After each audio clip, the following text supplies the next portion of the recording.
Et pour parler de santé, nous recevons dans ce 20h plutôt le docteur Ousmane Gueye, qui est le directeur du centre hospitalier régional de l'hôpital El Hadj Ibrahim Niass. Merci beaucoup, monsieur Gueye, d'avoir répondu à cette invitation.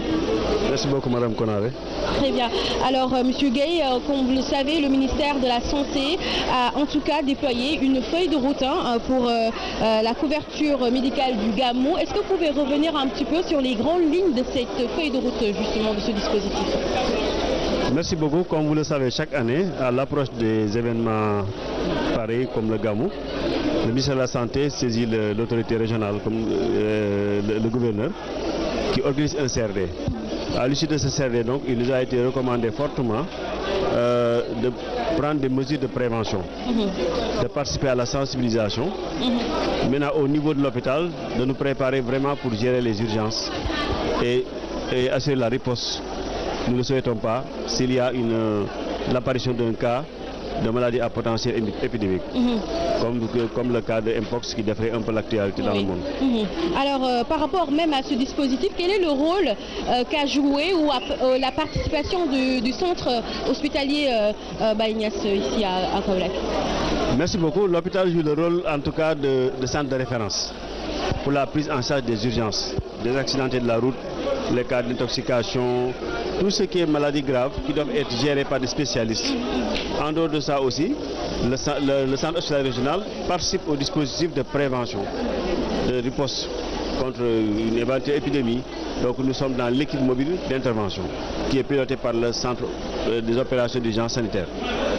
Alors à ce titre, donc, le laboratoire est prêt à participer à la riposte, le service des maladies infectieuses, la radiologie, les urgences, et puis nous mettons en place aussi tout un tas de kits de médicaments et de dispositifs donc, pour prendre en charge éventuellement s'il y a des cas de maladies à potentiel épidémique. Alors particulièrement cette zone à Kaolack est connue pour être une zone accidentogène. Alors comment aujourd'hui vous prenez en charge cette question ici par rapport aux accidents et les cas que vous avez pour la prise en charge? Est-ce qu'il y a aussi les moyens qu'il faut pour justement tout mener à bien par rapport à cette question? Tout à fait, c'est une zone accidentogène, donc la prise en charge est classique. Ça demande quand même des mesures beaucoup plus ardues. Les urgences fonctionnent 24 heures sur 24 avec une équipe renforcée. Les spécialistes sont mis en état d'alerte, ils sont tous réquisitionnés, donc ils restent sur place, ils ne bougent pas. Donc toutes les spécialités chirurgicales sont là, disposées à venir en appoint pour soutenir ces urgences. La radiologie aussi a une équipe qui fonctionne 24 heures sur 24 avec le scanner qui fonctionne en plein temps. Les médicaments d'urgence sont disposés au niveau de la pharmacie avec des kits. Donc, on a la possibilité aujourd'hui de prendre en charge des accidents de la circulation à 100% sans être obligé de leur prescrire des ordonnances pour aller chercher ailleurs ou des bilans ou des faits de radio en dehors de la structure. Alors, ça fait peut-être partie des innovations que vous avez eu à mettre en place pour justement accompagner cette population croissante qui viennent à chaque année pour participer au pèlerinage ici. Tout à fait. Déjà, l'hôpital de Kaolack est connu par son plan blanc.